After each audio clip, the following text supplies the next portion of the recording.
How's it going, everyone? Welcome back to another episode of the Shawn and Matt Show. My name is Matt. That is Shawn, and welcome to our show. Shawn, in today's episode, we're going to be talking about the Seattle real estate market, the Miami real estate market, and the top 10 most affordable beach towns in the United States, the 2021 edition. Sweet.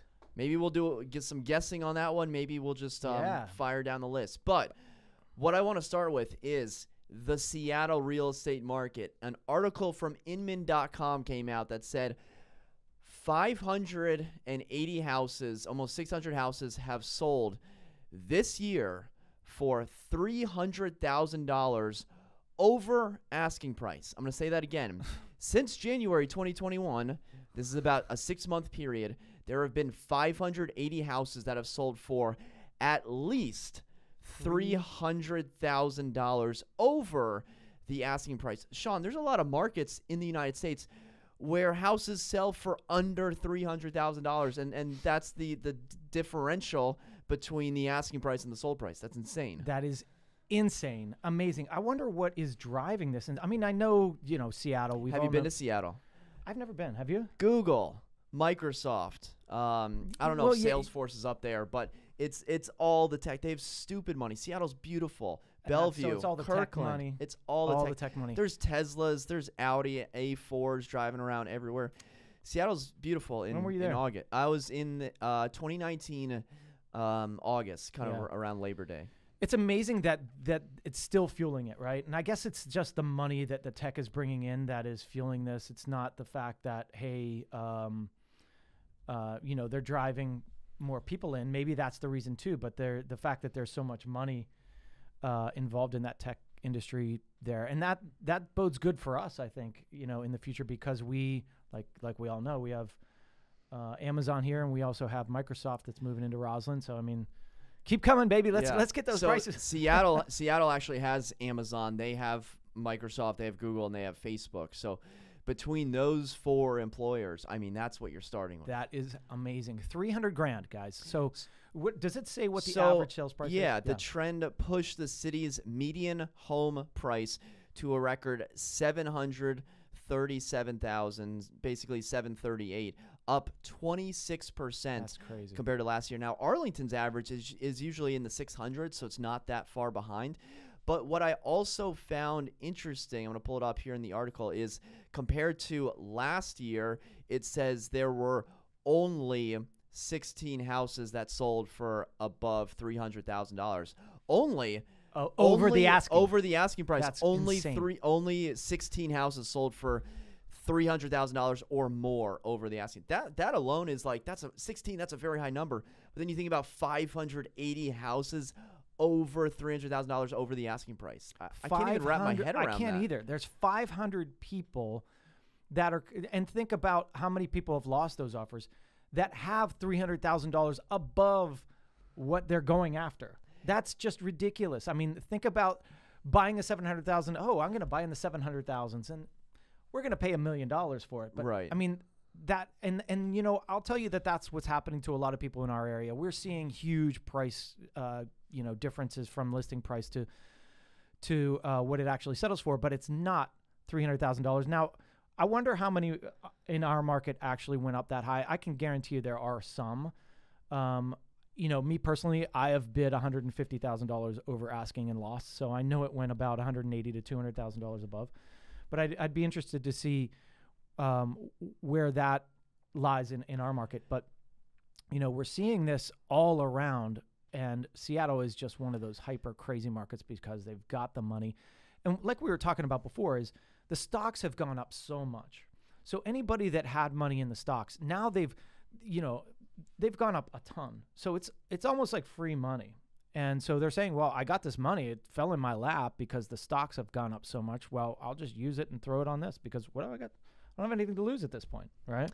The article or the study is from Redfin.com, and Shawn, the Redfin says that more than 4,500 Seattle area homes have sold for at least $100,000 over the asking price in 2021 compared to just 400 houses. So 4,500 this year, over 100K over asking versus 400 same period last year. Now, I mean, two things are driving it. Interest rates are so low; it's basically free money to borrow, and everybody's got cash now. It's crazy, and you've got the influence of all these other businesses like we've been talking about.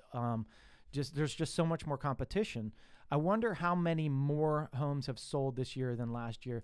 You got to think last year was a depressed year because of what we went through, but so now there's this fury, right? Fury everywhere throughout. And if you look at anything as far as new starts in technology or homes or anything, we're seeing such slowdowns or pullbacks because they're just not available. And so everybody's fuming. You look at the used car market. They're saying some used cars are now selling for more than they originally sold for because there's just nothing out there. So all of these things were delayed for that year, and now. How long do you think that these people are going to hold on to their houses that are buying these houses for $300,000? Because you just told me that there's a nice house in North Arlington where it's on the market for 1.7, 1.8, and they just bought it a year ago. Yeah. So I mean, you got to hold on to a house like this for 10 years to even consider making money. Now, real estate agents will tell you, oh, well, my clients bought this house 2 years ago. It appreciated $100,000, and now they're making a profit. That's great and all, but when you're going $300,000 over list price, maybe that's the new comp, but also maybe it's going to take the market a while to actually get up to that price. Yeah, but if you have 560 people doing that, and it's a ripple effect, and it just keeps going and keeps going. It's crazy. I worry about that too with my clients. Like, oh, we're buying at the top of the market. Are you though? I don't know, because what I thought was at the top of the market last year wasn't the top of the market. And, we always look at historically the numbers that I saw, back in 2012. I was like, man, or 2013, when the market started recovering and we were getting back, it was like, wow, are they going to go any higher? Are they going to go any higher? They just keep going. And now they're like way over what I would have ever thought. And so they can keep going, as money is free. Hey, let's just throw it on it, right? It is so hard to predict. Anyone that knows what's going to happen doesn't know what they're talking about. All right, let's move on to the second topic, a little more somber. This article comes to us from therealdeal.com, as well as many other outlets that report a Miami Beach condo building collapses, leaving at least one dead. Part of Champlain Towers South collapsed around 2 a.m. Thursday, literally 2 a.m. this morning, about 12 hours ago. It looked like they were doing some maintenance on the building. They're not sure if that's the reason that caused the building to collapse. There were lots of residents that were seriously injured, one fatality. And this is a building that was built in 1981 and has 135 units, and I think they were doing some 40-year maintenance plan on it. And Shawn, this is the fear. This is the biggest fear, one of the biggest fears about living in a high-rise. I think it's got to be fire. You got to go fire first, and then just the building structurally collapsing, because you don't even think about that. I know in this area of Northern Virginia, we had the Skyline Towers. Part of that building collapsed in the early 1980s when they were building that. I'm not sure if you've ever looked into that. But an occupied building collapsing is never something that you would even, I don't think about that as an even possibility. Like, if I'm going out, we're in a condo building right now. We're on the second floor. I already know my getaway plan, but if I were to die in a condo building, I wouldn't think it's because of a collapse. If it was, I'd be like, oh, earthquake, the big one. There's no earthquakes in Miami Beach. This is a terrible tragedy. And, what are your thoughts on this? Do you think this is a one-off, or do you think that, I just don't even know where to go with this? I hope so. I hope it's a one-off. The thing I think about, well, I read the article, and they were doing some roof maintenance to the building, which that's not going to cause a collapse, I wouldn't think. Minor roof maintenance or even just replacing the roof, that's not going to cause a collapse. I also read in there that they saw, or somebody heard, an explosion. Now, that could have been just the sheer noise of it collapsing. But it's like, you see one portion of this building falling. You've got to think that there was some sort of explosion, something structurally in that building that gave way. And how did it give way? I wouldn't think it would happen naturally. But you also think about Miami at the beach. What's it built on? Sandy, soil. You've got to dig down. And a lot of these places dig down to bedrock. I mean, you have to, I believe you have to get down to bedrock. So this is a 12-story building built in 1981. A lot has changed in the Miami area since then. But I don't know what could have caused that. Yeah, It's they crazy. say the cause of the building collapse is unknown. And, the condo building we're in, it's on a hill. And I was talking with an agent. This had to have been like 2 years ago. And she's like, yeah, that building is fine. The only thing that could go wrong is if it just fell off the hill. And I was like, yeah, that wouldn't be good. But that's like an actual thing that could happen. Yeah. That's, she said it in jest and kind of as a joke. But the fact that this occurred, I mean, so is the condo association going to get sued? Are they going to go bankrupt? I mean, you can't live here. Well, Are you going to pay the condo fees? What happens from there? Yeah, think about all the people in this building that are now affected. They can't even live there. I mean, what right? if your So property was on the market? we were talking about that. A property on the market in a building that something like this happens. All right, there goes that listing, right? So you're done.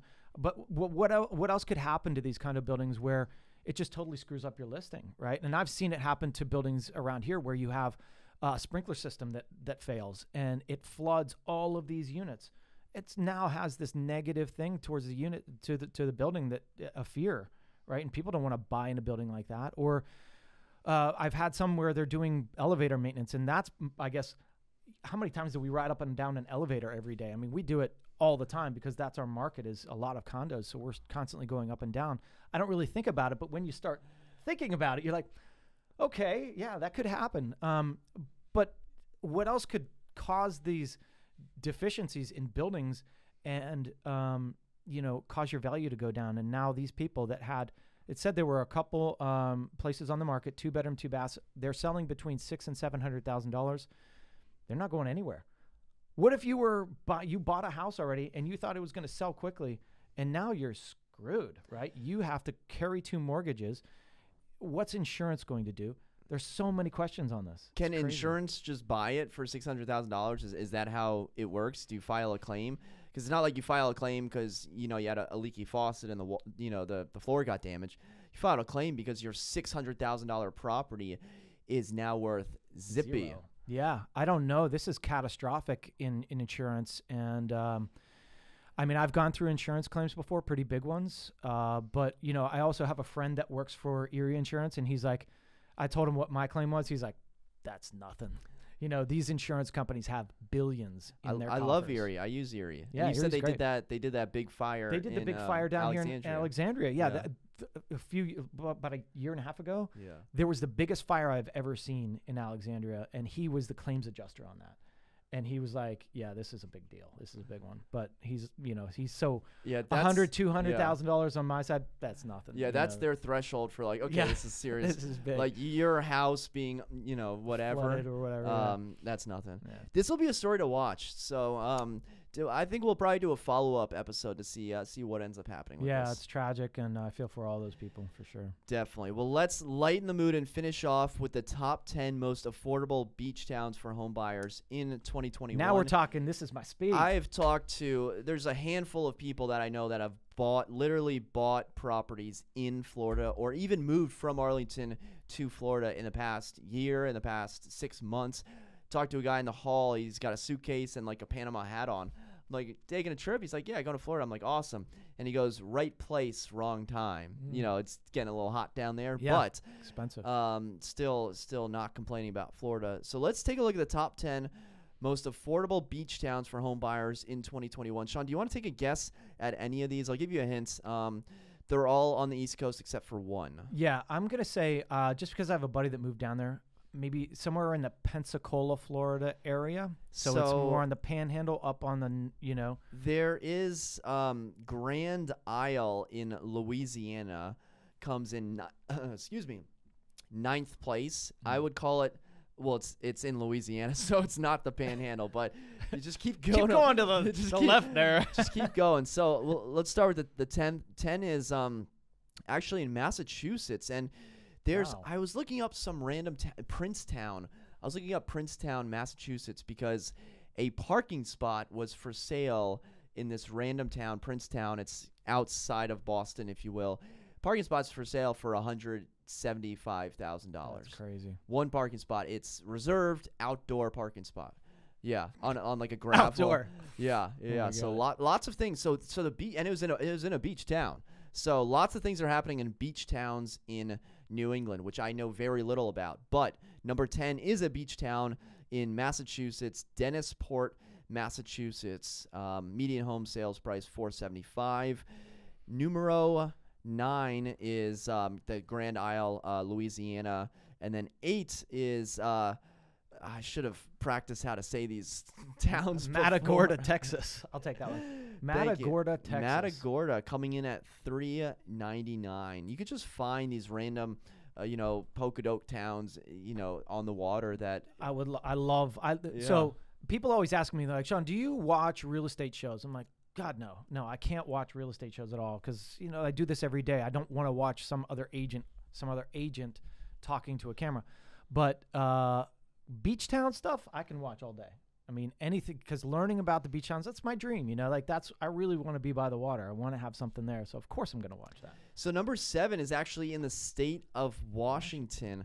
Long Beach, Washington comes in at around $399,000. If you're making a big tech income and living in a small beach town, you have a laid-back lifestyle and lower cost of living, says Brad Whitaker, real estate agent with Realty One in Long Beach. Well said, Brad. So Long Beach, Washington, number 7. Now we have a local island, a local spot. Chincoteague Island in the Commonwealth is coming in at number 6 with the average sales price of $389. You ever been to Chincoteague? I haven't. They got the ponies. Oh, yeah. On the So beach. that's Chincoteague. Doesn't that connects into Ocean City's? Yes. Gotcha. Chincoteague. So there's Chincoteague, whatever. I'm probably saying it wrong. Virginia's only resort island along the eastern shore. Yeah. Wild horses. That's pretty cool stuff. Very beautiful. Then number 5, we have Swansboro, North Carolina, for Rockland, Maine. Have you ever been to Maine? I have, but I have not for an extended period of time. I have where I've heard got to. nothing but amazing things Yeah. about Maine. Where did I go? I guess I did. Where do the Bushes have a house? Do you know? No, I Can't don't. think. I'll think of it. I haven't kept up on where the Bushes have Well, their it's houses. one of those. It's well known. I can't think of it. Okay. So this Rockland, Maine average sales price $250. I feel like Kennebunkport. Kennebunkport is awesome. I didn't Yeah. know they had a house in Kennebunkport. Yeah, they do. Okay. And I went there for a wedding. It was really cool, small towny feel. The water, it's just how you would think that Maine looks. And you got to go for the lobster, right? So Yeah. get the lobster. I've heard, and Roland got married in Kennebunkport. Oh, did he? Yeah. Crazy Roland. He's Kennebunkport's number 1 fan. Yeah. So listen, I think I'm always going to live in Arlington, but that doesn't mean I can't have a house somewhere else. Yes. And I think living, even if it's in I would say like an non-traditional beach town. Like I wouldn't think of Maine as like a beach town, right? I wouldn't think of Washington State. But if you buy in Florida, what are you going to hang out there in July, in August? Probably not. And so I like the non-traditional, beach towns where, hey, I'll hang out in Washington State, from July to September or something like that. Yeah, it's so funny because it always seems that I go to the same darn places every time. Right? Ocean City. Yeah, well, because it's really close, and like my family's gone there forever. It's little, it's Ocean. You're going to City. go to Bethany Beach? Yeah, exactly. So it's like always that same little swath is where we always go because it's easy, right? And it. But I have friends that go up to the Maine area, and they're like, it's gorgeous. It's a lot of fun. So that's a great idea. Let's live in Florida when it's cold. Let's go up there because it's going to be gorgeous during the summer months. Look at us snowbirds. Snowbirds. Already.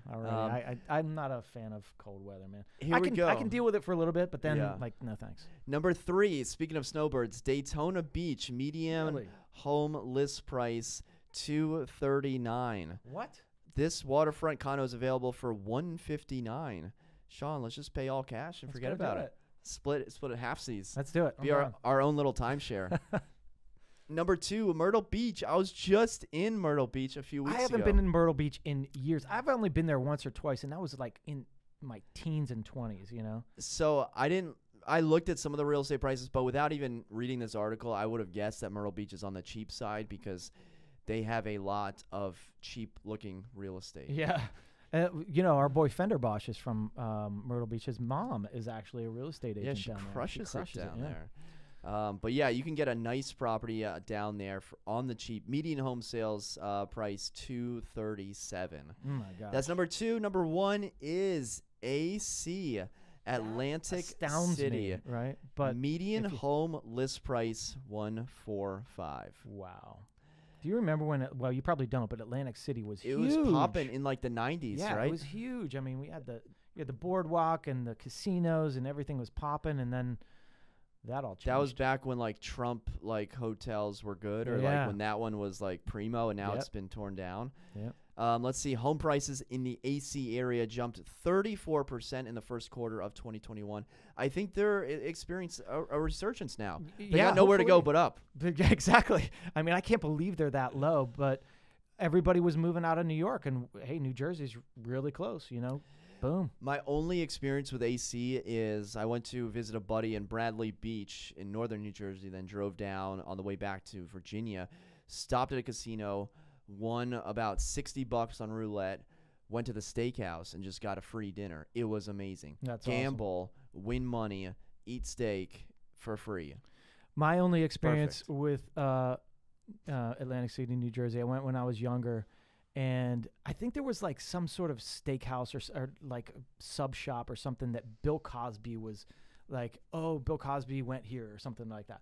So we went there. It was a famous place. We went there, and I can't say I met, but I ran into one of the guys from Run DMC. Really? No joke. I was like, I was probably 15, you know? You like recognized him. Yeah. Wow. I don't know which one it was back. Yeah. It was way back in the day, but that's cool. I was like, no way. It's awesome. Yeah, Bill Cosby, red meat. We're hitting some controversial topics. Crazy, but, right? I mean, if you're going to be in Atlantic City, I mean, gambling and red meat sounds good. Yeah, sounds good. So those are the most affordable beach towns. I love these, but I also want to find some like random off the beaten path like Florida town or something. Yeah, you know, the thing I love about beach towns, it's hard to replicate the West Coast beach town, but I love the feel of like Southern California West Coast beach town. Yeah. It's just it's so good, right? So East Coast is a little bit different. You don't have the same feel. But for me, I love beach towns, but if I was moving there, I'd need some nightlife. I need some, you know. Gotta have something. Yeah. I need to be close to a city. That's just me personally. Yeah, you know, I've never been to like Huntington Beach or Newport Beach, and those are very ritzy, but I want to check them out, see what they're all about. Let's go. All right. We'll see you out in Huntington Beach next week. I mean, we're going to go there. We're going to go to Daytona Beach. We're going to go to we got a lot to do, Atlantic man. City. And we got to sell real estate. I think we said we're going to buy a condo in one of these places. Yeah, look it up. Cool, Daytona guys. Beach. Well, clearly we get very excited about affordable beach towns. If you've been to any of these or if you're thinking about going, definitely drop a comment in the comment section below. And for Sean and myself, thank you so much for watching. Until next time, we'll see you then. Take care.